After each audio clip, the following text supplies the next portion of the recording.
한국 사람의 가장 큰 특징이 있어요. 그것이 무엇일까요? 세계적으로 인정하는 한국 사람의 가장 큰 특징은 바로 빨리빨리예요. 잠시를 못 기다린다는 것입니다. 인터넷 강국, 스마트폰 강국이 된 것은, 그 이유는 기술이 발전한 것도 있지만 국민들이 느리면 참지를 못합니다.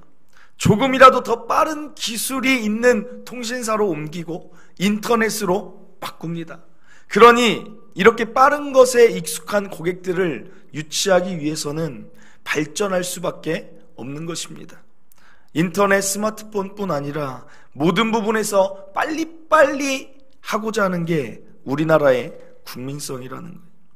음식 문화에 있어서도 외국과는 우리나라는 차원이 다릅니다. 혹시 서브웨이 샌드위치 드셔보신 분 있으신가요? 서브웨이 샌드위치는 이제 미국 제품인데, 하나 주문할 때 하나하나를 다 결정을 해야 돼요. 처음부터 빵은 어떤 걸로 하실 거냐고, 그리고 옆으로 지나가면 무슨 토핑을 넣을 것이냐, 소스는 무엇으로 해드릴까, 하나하나를 내가 다 결정해서 나만의 샌드위치를 만드는 거예요. 그러니까 우리가 볼 때는 좀 느리다는 거예요. 우리나라는 어떻습니까? 빵집에 가면 샌드위치가 이미 다 포장되어 있어요. 그래서 빨리 골라서 빨리 계산하고 빨리 뜯어서 먹으면 돼요. 그게 우리나라라는 것입니다. 한 번은 제가 외국에 있을 때 피자를 먹고 싶어서 전화로 주문을 했는데 제가 깜짝 놀랐어요. 저는 우리나라처럼 메뉴에 불고기 피자가 있는 줄 알았어요. 그래서 전화해서 뭐 말을 하면 불고기 피자든 뭐든 아무튼 얘기만 하면 되는 줄 알았어요.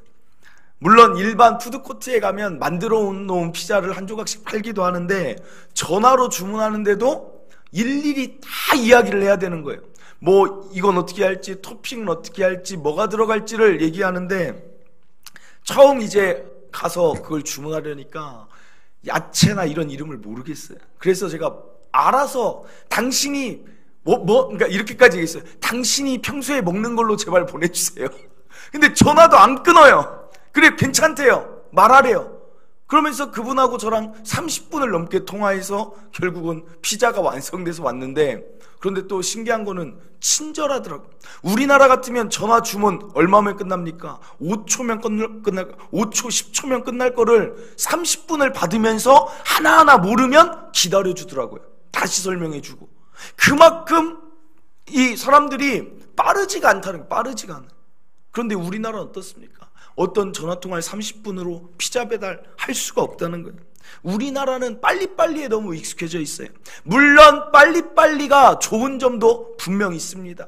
우리나라의 일처리라든지 모든 것에 좋은 점이 있다는 건데, 그러나 이 빨리빨리의 민족성이 신앙에 있어서는 마이너스가 될 때가 많다는 사실입니다. 왜 마이너스가 됩니까? 하나님 그분 자체가 빨리빨리의 하나님이 아니기 때문에 그래요. 하나님은 어떤 하나님이시냐면 서두르지 않는 하나님이십니다. 모세를 보면 알 수 있어요. 모세가 다혈질이었어요. 그 상태로 두면 이스라엘 200만 명을 이끌 지도자가 안 돼요. 그래서 모세의 성품을 훈련시키는데 하나님이 몇 년을 쓰시는 줄 아세요? 40년을 광야에 있게 하세요. 그래서 그의 모든 다혈질과 모든 힘을 다 빼는데 무려 40년, 한 인간의 삶에 40년을 사용하는 분이 하나님이시라는 사실입니다. 다윗도 하나님의 때에 더 하나님 사람 되게 하기 위해서 13년 동안, 이미 왕으로 세움받기를 기름 부음 받았는데도 하나님은 13년 동안 그를 다시 훈련시킨다는 거예요. 이를 볼 때 하나님은 서두르지 않는다는 것을 우리가 기억해야 된다는 거예요. 오늘 우리가 읽은 본문은 하박국이에요. 하박국 선지자는 하나님께 지금 질문을 하고 있어요. 그런데 어떤 질문을 하고 있냐면, 하나님께서 왜 빨리 악인들을 심판하지 않으시냐는 하나님의 때에 대한 질문을 하고 있다는 거예요. 재촉하고 있어요. 오늘 읽진 않았지만 하박국 1장 2절 3절 보면 이런 말씀이 있어요. 여호와여, 내가 부르짖어도 주께서 듣지 아니하시니 어느 때까지니까? 내가 강포로 말미암아 외쳐도, 즉 기도를 많이 한 것 같아요. 강포가 무엇입니까? 악인들이 하는 행동들을 인하여서 주께서 구원하기를 외쳤는데 주는 왜 구원하지 않느냐는 거예요. 3절에 보면 어찌하여 내게 죄악을 보게 하시며 패역을 눈으로 보게 하시나이까? 겁탈과 강포가 내 앞에 있고 변론과 분쟁이 일어났나이다. 모든 세상이 악으로 가득 차 있는 것을 왜 하나님이 참으시냐는 거예요. 빨리 악인들을 심판해 달라는 거예요. 그 질문으로 시작하는 게 하박국 선지자의 글입니다. 그런데 이거에 대한 하나님의 대답이 무엇이냐? 하박국 1장 6절에 보면 하나님이 이렇게 대답하세요. 보라, 내가 사납고 성급한 백성 곧 땅이 넓은 곳으로 다니며 자기의 소유가 아닌 거처들을 점령하는 갈대아 사람을 일으켰나니. 이건 무엇이냐면, 하박국아, 나도 알고 있다. 이스라엘이 악한 거 알고 있으니까 갈대아 사람을 내가 일으키겠다. 갈대아는 누구냐면 바벨론 사람이에요. 바벨론 사람들을 일으켜서 아수를 격파하고 애국을 격파한 그 나라가 너희 유다를 격파할 것이다. 그 악인들에 대한 심판을 할 것이다 라고 하나님이 대답해 주세요. 하박국 1장 7절에서 10절 보면 그들은 두렵고 무서우며 당당함과 위엄이 자기들에게서 나오며 왕들을 멸시하며 방백을 조소하고 모든 견고한 성을 비웃고 흉벽을 쌓아 그것을 점령하는 민족이 바벨론이라는 거예요. 그러자 하박국이 여기에 하나님께 다시 질문을 해요. 두 번째 질문이 무엇이냐면 하박국 1장 13절입니다. 주께서는 눈이 정결하심으로 악을 참아 보지 못하시며 패역을 참아 보지 못하시거늘 어찌하여 거짓된 자를 방관하시며 악인이 자기보다 의로운 사람을 삼키는데도 잠잠하시나이까? 이건 무슨 논리냐면, 하나님, 악인을 심판 언제 할 거예요? 내가 바벨론을 들어서 심판할 거야. 그런데 하박국이 다시 얘기하는 거예요. 바벨론이 우리보다 더 악한 자들이잖아요. 즉 논리가 이런 것입니다. 최소한 착한 사람이 나쁜 사람을 심판하는 거는 용납이 되는데 우리보다 더 심판받아야 될 갈대아 사람이 우리를 심판하는 게 이게 말이 됩니까? 라는 질문을 하는 거예요. 그래서 오늘 읽은 본문에 하나님이 다시 대답하는 거예요. 하박국 2장 2절에 보면 여호와께서 내게 대답하여 이르시되 너는 이 묵시를 기록하여 판에 명백히 새기되 달려가면서도 읽을 수 있게 하라. 그리고 3절에 이 묵시는 정한 때가 있나니 그 종말이 속히 이르겠고 결코 거짓되지 아니하리라. 비록 더딜지라도 기다리라. 지체되지 않고 반드시 응하리라. 간단하게 이야기하자면 내가 내 백성 심판하는 것도 내가 정한 때에 할 것이고 내가 내 백성 회복하는 것도 내가 정한 때에 하겠다는 것입니다. 5절부터 쭉 보면 뭐냐면 갈대아 사람, 내가 말한 그 악한 나라도 내가 심판할 때 심판할 것이니까 너는 더 이상 때에 대해서 말하지 말라라는 거예요. 핵심이 뭐예요? 하나님 때 하나님이 알아서 할 테니까 하박국 내가 언제 하시겠습니까? 그때를 정하지 말라는 거예요. 그래서 4절에 하박국이 이 대답을 듣고 깨닫는 게 무엇입니까? 의인은, 즉 하나님의 자녀는 믿음으로 사는 것이구나. 내가 언제 이걸 이루어주세요 라고 고백하며 막 그때를 재촉하면서 조급해하며 사는 게 아니라 하나님이 정한 때에 악인도 심판하실 거고 하나님이 구원할 때에 하나님이 구원하실 거고 하나님이 회복할 때 하나님이 회복하실 것이니 그 하나님께 맡기고 사는 게 의인이 사는 방법이구나 라는 것을 하박국이 깨달았다는 사실입니다. 우리가 지난번에도 살펴본 엘리야의 낙심의 이유도 무엇이었어요? 자기가 때를 정해놔요. 이스라엘 회복을 이때 회복하고 싶다고. 그러다가 안 되니까 혼자 낙심하고 쓰러졌다는 거예요. 자기가 하나님이 아닌데 자기가 하나님처럼 때를 정한다라는 거예요. 그리고 원하는 때 이루어지지 않으면 낙심하고 좌절하는데 하나님은 그러지 말라는 거예요. 내가 내 때에 알아서 할게. 너는 그냥 그것을 믿고 너의 삶을 살라는 것입니다. 전도서 3장 1절에서 4절 보면 범사의 기한이 있고 천하 만사가 다 때가 있대요. 날 때가 있고 죽을 때가 있으며 심을 때가 있고 심은 것을 뽐을 때가 있대요. 죽일 때가 있고 치료할 때가 있고 헐 때가 있고 세울 때가 있고 울 때가 있고 웃을 때가 있고 슬퍼할 때가 있고 춤출 때가 있다는 것입니다. 모든 일에 하나님의 예비하신 때가 있다는 것을 우리가 믿고 살라는 것입니다. 사랑하는 성도 여러분, 하나님은 우리가 무엇 필요한지 말 안 해도 이미 다 아세요. 필요한 것 채워주실 때도 분명히 있다는 거예요. 지금 내가 무엇이 없습니까? 하나님이 있게 하실 때가 반드시 있다는 것입니다. 그러므로 우리는 그 하나님을 믿고 신뢰하는 것이 우리의 삶이 돼야 돼요. 그래서 우리의 기도에서 빠져야 되는 부분이 무엇입니까? 하나님 빨리 이루어주세요. 하나님 속히 이루어주세요. 하나님 어서 해주세요가 사라져야 된다는 거예요. 우리가 할 일은 오늘 하박국에게 하나님이 하신 말씀을 믿는 거예요. 더딜지라도, 이것은 우리 입장에서 더디게 보일지라도 하나님은 뭐라고 하십니까? 기다려라. 지체되지 않는다라고 얘기하세요.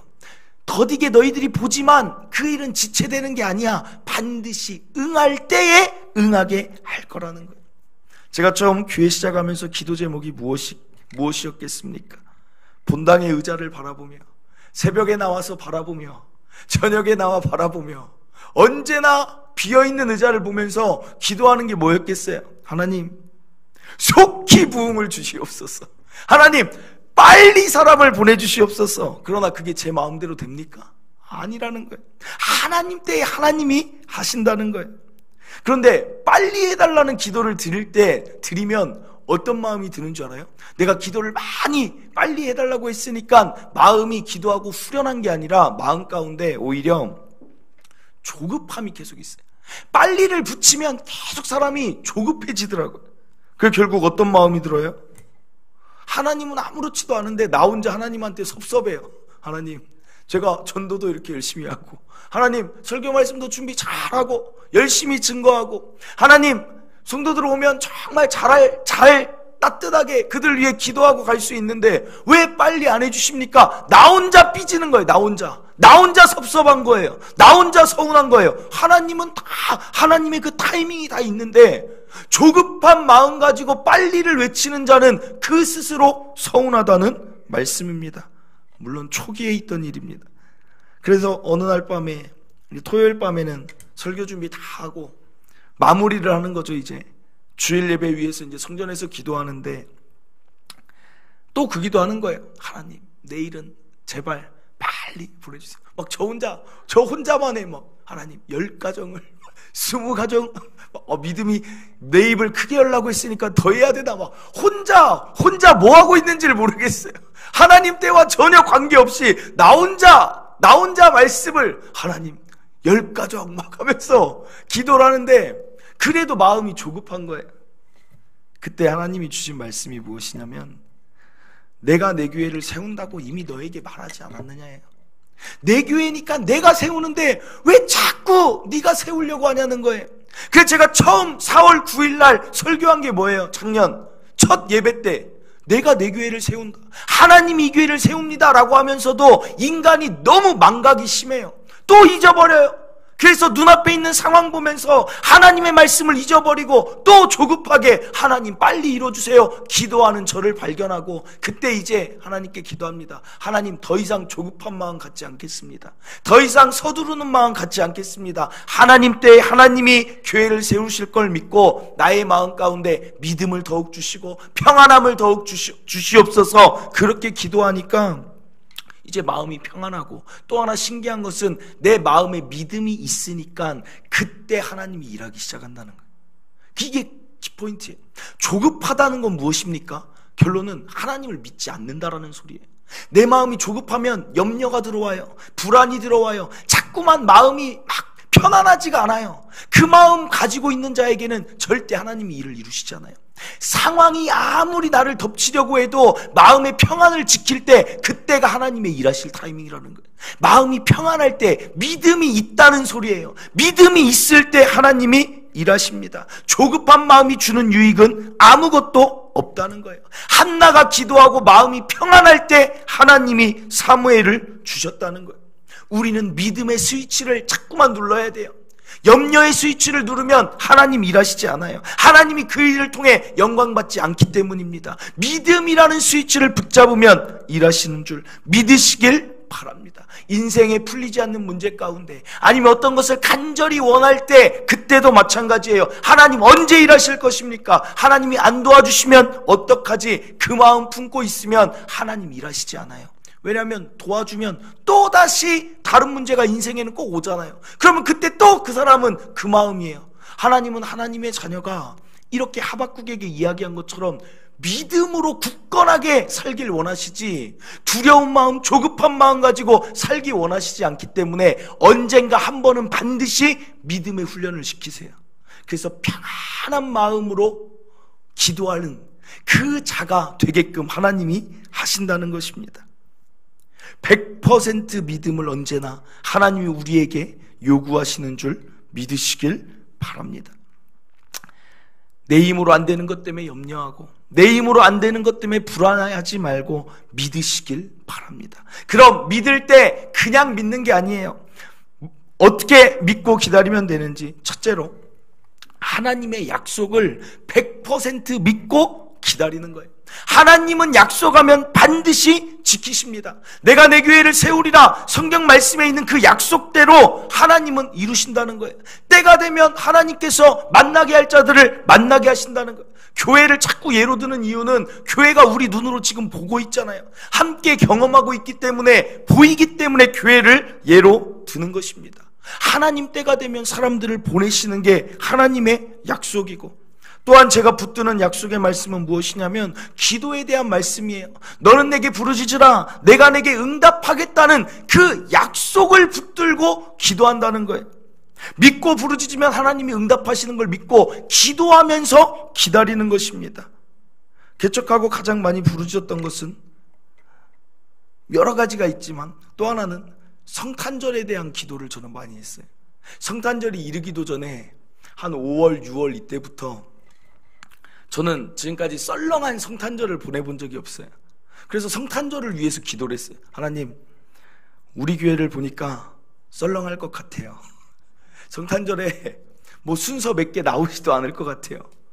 5월달부터. 그런데 제 마음 가운데 다른 날은 몰라도 예수님 오신 그 날만큼은 우리 교회가 정말 하나님께 기쁨으로 하나님 오심을 예수님 오심을 찬양하고 하나님께 올려드리는 그런 예배를 드리고 싶습니다. 성탄 전야제가 있었으면 좋겠습니다 라고 제가 기도를 했는데 11월 달 되어도 여전히 썰렁할 것 같아요. 그런데 역시 부르짖으면 응답하겠다는 약속의 말씀대로 하나님께서 성탄 전야제 때 풍성하게 하나님이 여러 사람들을 보내주셔서 각각의 순서를 맡게 하시고 예수님 오심을 함께 찬양하게 하시는 하나님을 볼 때 저는 다시 한번, 그렇구나, 하나님 때 하나님이 하시는구나. 그러니 내가 할 일은 그 약속의 말씀 붙들고 기도하면서 기다리면 이루시는구나, 그것을 느낀다는 거예요. 그리고 제가 또 기도한 건 뭐예요? 우리 금요철의 기도 제목 가운데 제가 그걸 썼죠. 축구팀, 족구팀. 근데 지금 축구팀, 제가 그 치동천 공원 전도 나갈 때마다 그 축구하는 현장을 바라보면서 계속 그거 보면서 그렇게 부러워요.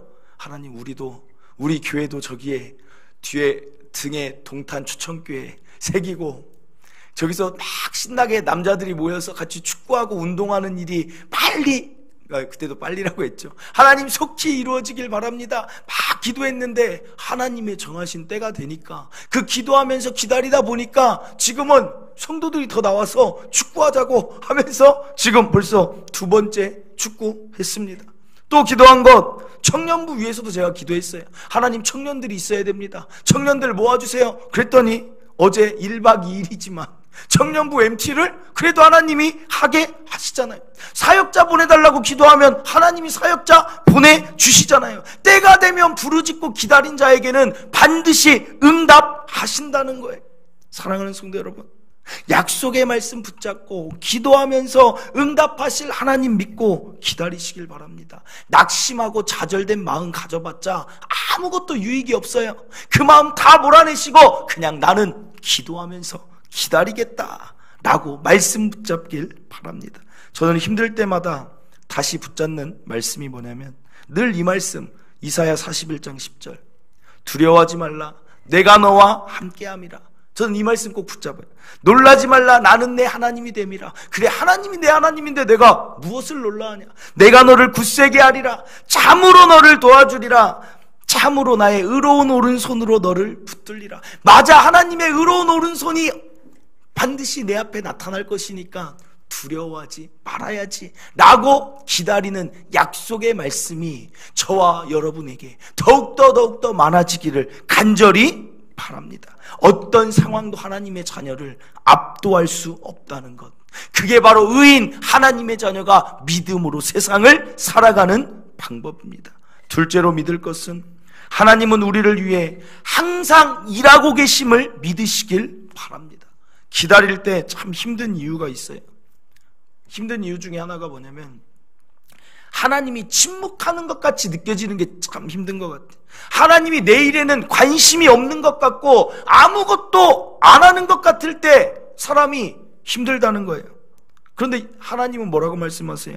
이스라엘의 여호와는 졸지도 주무시지도 않고 일을 행하시는 여호와라고 우리에게 이미 말씀하셨어요. 그럼 왜 우리에게는 이게 더디게 느껴지고 침묵하는 것처럼 느껴지는가? 영혼 구원의 예를 들면 우리는 단순하게 기도할 때 이렇게 기도해요. 하나님, 저 사람 좀 구원해 주세요. 그렇게 기도하지만 하나님이 좀 더디게 보이는 이유가 무엇이냐면 하나님이 그 영혼을 구원하는 그 세세한 과정을 우리가 잘 모르기 때문에 그래요. 그 영혼을 위해 기도하는 자의 믿음도 하나님께는 성장시킬 대상인 거예요. 저 사람 구원해 주세요만 하나님은 그것만 이루는 게 아니라 저 사람 구원해 주세요라고 기도하는 그 자가 더 기도자가 되게끔 그 기간을 만들어 놓으실 수 있다는 거예요. 그리고 구원받을 자의 마음을 늘 생각하세요. 하나님은 인격적인 하나님이세요. 그러므로 한 사람 구원할 때도 하나님은 그를 존중하세요. 하나님은 사람을 억지로 끌고 오는 하나님이 아니에요. 그 사람의 머리의 지적인 부분, 인격이라는 것은 지정의예요. 머리로 그가 자각하게끔 하나님은 기다려주시고, 감정적으로 뭔가 내가 불편한 마음으로 하나님께 나오는 게 아니라 하나님께 내가 돌아가야겠다라는 마음을 먹고 의지적으로 내가 자원해서 하나님께 나아가겠습니다 할 때 하나님도 기쁘고 그자도 자기가 결단했기 때문에 서로 기쁨이 넘치기 때문에 하나님은 각각의 사람을 보내서 그 때를 정하고 계신다는 거예요. 그렇기 때문에 하나님은 지금 일을 안 하고 계신 게 아니에요. 그 일들을 지금 이루고 계시는 거예요. 그러니 두고 보세요. 분명히 보세요. 내가 기도하고 있다라면 그 자는 반드시 구원이 된다는 사실입니다. 그리고 기도하는 내가 이미 훈련되고 있다는 사실입니다. 우리의 때가 완벽한 게 아니라 하나님의 때가 가장 완벽함을 믿고 기다리는 것입니다. 일하시지 않는 게 아니에요. 이스라엘 역사 가운데 보면 신구약 중간기라는 게 있어요. 그게 무엇이냐면 구약 말라기 선지자 이후로 신약이 이를 때까지 400년 정도의 시간 동안 아무런 선지자의 활동이 없었어요. 메시아를 보내겠다고 했는데 이스라엘 백성 입장에서는 아무런 하나님의 역사가 없고 말씀도 없으니까 얼마나 답답했겠습니까? 그런데 그 시기 가운데 어떤 일이 역사적으로 있었느냐? 그때는 헬라 문화가 정착이 됐었어요. 그래가지고 언어적인 통일이 일어났어요. 그리고 헬라 문화라는 건 무엇이냐면 헬라 철학이 들어오기 시작합니다. 헬라 철학이라는 건 무엇이냐면 진리를 탐구하는 문화들이 사람들 가운데 일어나기 시작해요. 우리 예전에 공부한 철학 기억나세요? 에피크로스 학파나 스토아 학파 이럴 때가 헬라 문화, 그 철학들이 들어와 있을 때예요. 즉 사람들이 진리에 대한 관심이 있어서 어디에 서서든 자기의 철학을 이야기하고 나누는 일들이 있었어요. 그리고 또 그 시대에 어떤 일들이 일어납니까? 400년 동안 로마가 나라들을 다 통일해요. 그리고 모든 길은 로마로 통한다고 길을 다 닦아놉니다. 그래서 어떤 일이 일어납니까? 결국은 그리고 나서 예수님이 오셨다는 거예요. 이 말은 뭐예요? 복음이 확장되기 가장 좋은 환경을 하나님이 다 준비해 놓고 예수님을 등장시켜서 복음이 너무나도 영향력 있게 증거되게끔 그 중간기 때 하나님이 침묵한 게 아니라 그 일들을 토대를 만들어 놓고 있었다는 거예요. 생각해 보세요. 언어가 통일이 되고 언어가 통하니까 복음을, 예수님을 전하는데 전혀 지장이 없는 거예요. 지금 우리가 일본 가서 아니면 중국 가서 당장 예수님 전하려면 문제가 있는데, 그 당시는 서로 그 언어가 통일이 돼 있으니까 서로 전파가 너무나 쉬운 거예요. 그리고 또 하나, 바울이 어디 가서 복음을 증거합니까? 어디든 가든 헬라 철학에서 사람들이 진리를 전하면 사람들이 와서 관심 있게 듣는 문화예요. 듣지 않는 문화에서 예수님이 십자가에 못 박혀 돌아가셨다 아무리 얘기해도 사람들이 모이지 않으면 복음 전파가 잘 되지 않을 거잖아요.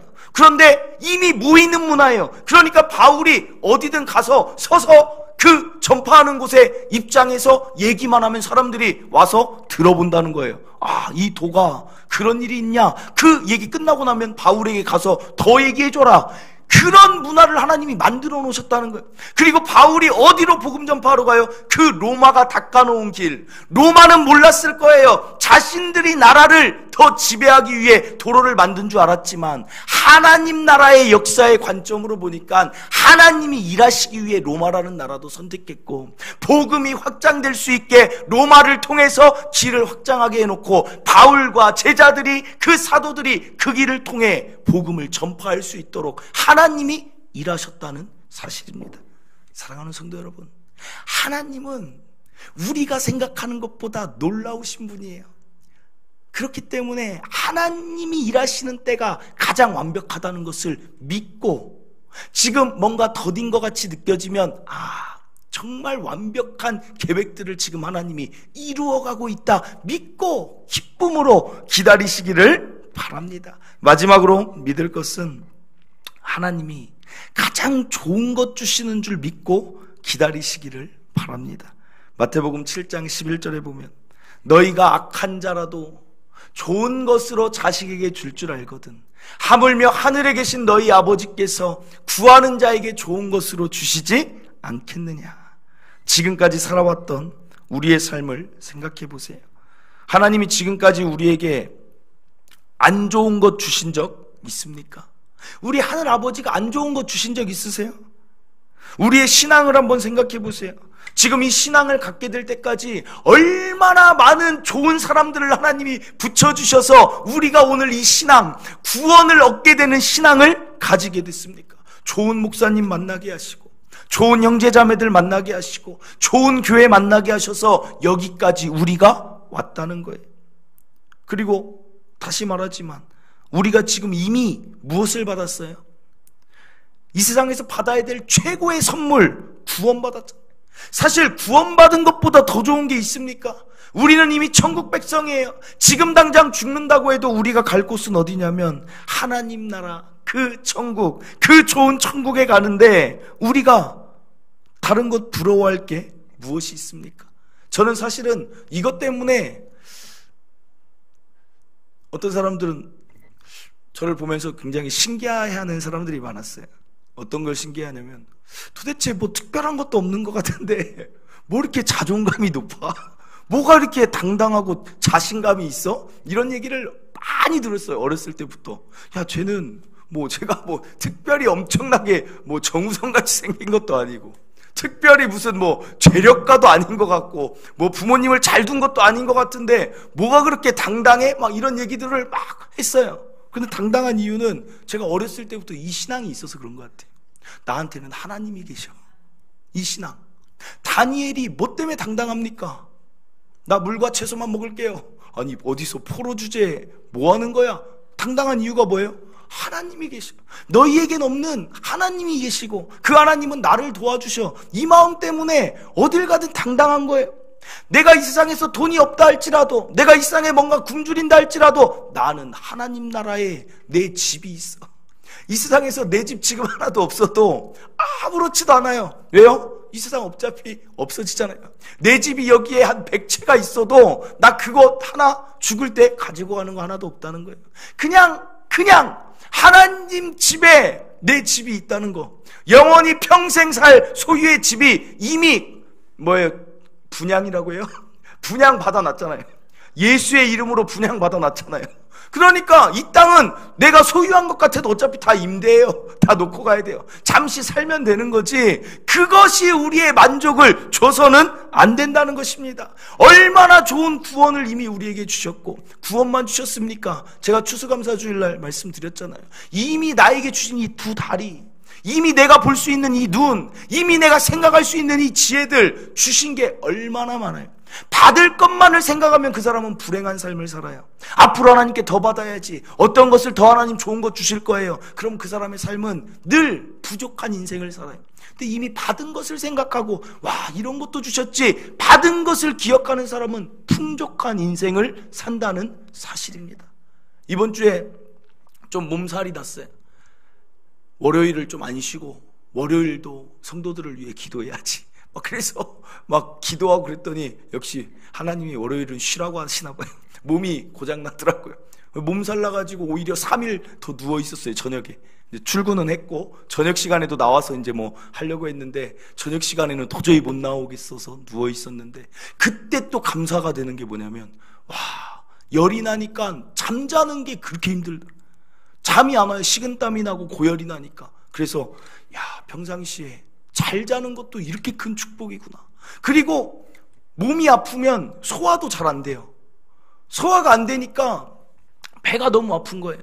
그 막 소화제를 먹고 막 그러고 자는데, 갑자기 그 누워있는 그 이불에서 또 감사가 넘쳐요. 와, 내가 지금까지 먹은 게 얼마나 많은데 그걸 내가 다 소화시키다니. 내가 소화 능력을 주신 하나님도 감사하고. 그러니까 사람이 크게 아프지 말고 가끔 약간 아픈 거는 오히려 그 좋은 것 같아요. 감사가 회복된다니까요. 뭐를 받아야 감사가 아니라 지금까지 건강하게 잘 자고 잘 먹는 것 자체만으로도 감사를 누릴 수 있다는 것입니다. 사랑하는 성도 여러분, 그러나 받은 것으로 끝나지 않고 하나님은 앞으로도 여러분에게 가장 좋은 것을 예비하고 계세요. 이스라엘 백성 보세요. 마라가 끝이 아니었잖아요. 엘림이 기다리고 있었어요. 마라를 지날 때 원망하지 말고 엘림으로 인도하실 하나님을 보시고, 엘림도 끝이 아니에요. 엘림 주셨다고 하나님이 그 인생에 이스라엘 가운데 아무것도 안 하는 게 아니라 어디가 끝이에요? 가나안 땅. 젖과 꿀이 흐르는 가나안 땅이 결국은 하나님이 주실 목적지라는 거예요. 사랑하는 성도 여러분, 내 인생에 가장 좋은 것은 아직 오지 않았어요. 하나님은 더 준비하고 계세요. 부모가 자녀를 볼 때 더 좋은 것 주고 싶잖아요. 마찬가지예요. 하나님이 우리 부모기 때문에 더 좋은 것 주시려고 기다리고 있으니까 우리는 더 이상 조급해하지 말고, 하나님이 가장 좋은 것 이제 곧 주실 거야 생각하면서, 이미 많이 주셨는데 또 주실 거야 생각하면서 믿음으로 기다리시기를 바랍니다. 말씀을 맺습니다. 인생의 어려움 가운데 많은 사람들은 조급해합니다. 빨리 무언가가 이루어지기를 바랍니다. 우리 민족의 기질이 그렇습니다. 그러나 이제 우리가 그 빨리빨리의 문화를, 빨리빨리의 기질을 다 내려놓고 신앙인의 모습으로 서두르지 않는 하나님, 정한 때의 일을 이루시는 하나님처럼 그 하나님 믿고 약속의 말씀 붙들고 기도하면서 가장 좋은 것 주실 하나님, 일하시는 하나님 믿고 기대하며 넘치는 담대함과 넘치는 여유로움으로 이 세상 살아가시기를 간절히 바랍니다. 찬양하고 우리 기도하겠습니다. 찬양은 하나님은 너를 만드신 분, 하나님이 우리를 만드시고 가장 많이 알고 계시는데 우리 필요함 모르겠습니까? 하나님께 다 맡기세요.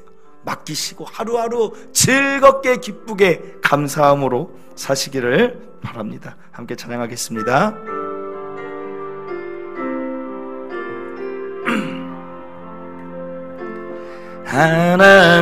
하나님은 너를 만드신 분, 너를 가장 많이 알고 계시며, 하나님은 너를 만드신 분, 너를 가장 깊이 이해하신단다. 하나님은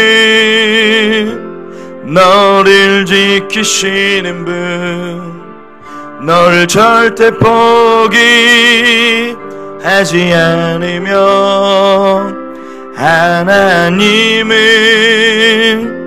너를 지키시는 분, 너를 쉬지 않고 지켜보신단다.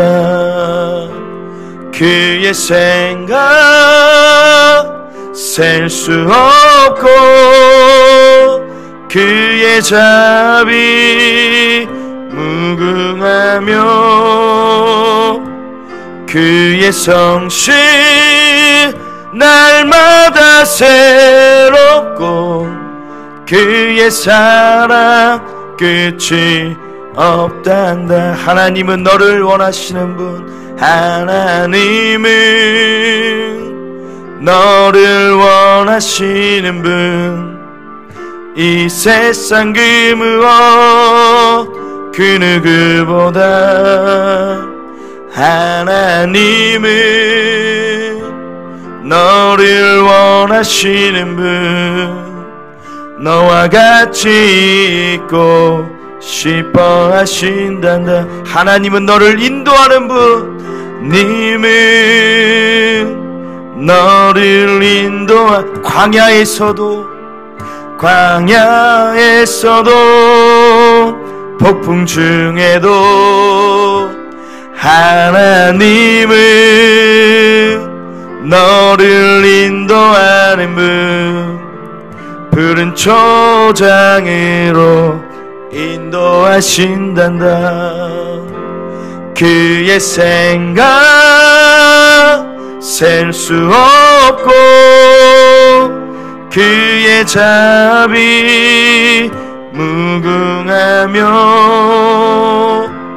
그의 성실 날마다 새롭고 그의 사랑 끝이 우리 다시 한번, 하나님은 나를 원하시는 분, 하나님은 나를 원하시는 분, 나를 원하시는 분, 이 세상 그 무엇 그 누구보다 하나님은 나를 원하시는 분, 나와 같이 있고 싶어 하신단다. 하나님은 나를 인도하는 분,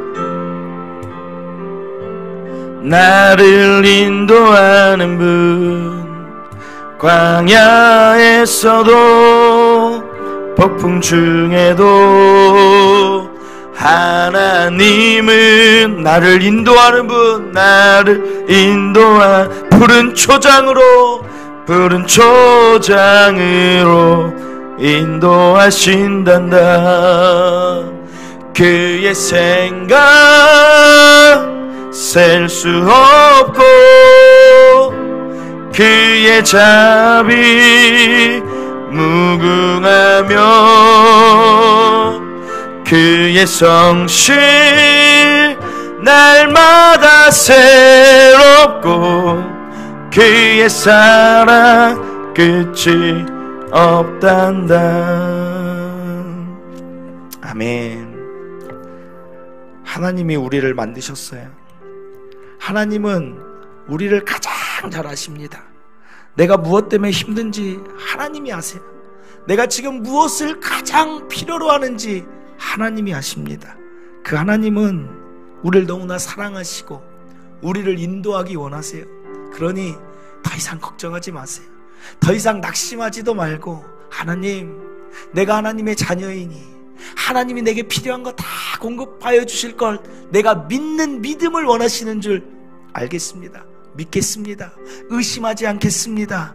조급해하지 않겠습니다. 하나님 100% 의지하고 다 맡겨드리니, 그러나 하나님, 이 아픔과 힘듦이 너무 길게 가지는 않게 하나님 긍휼을 베풀어 주시옵소서. 광야 가운데 폭풍 중에도 하나님 푸른 초장이 저 앞에 보이게 하여 주시고, 하나님 나에게 그 셀 수 없는 생각으로 가장 아름다운 길 반드시 허락하여 주시옵소서. 우리 이 마음 가지고 하나님 함께하여 주시옵소서. 우리 주여 한번 외치고 하나님께 기도하도록 하겠습니다. 주여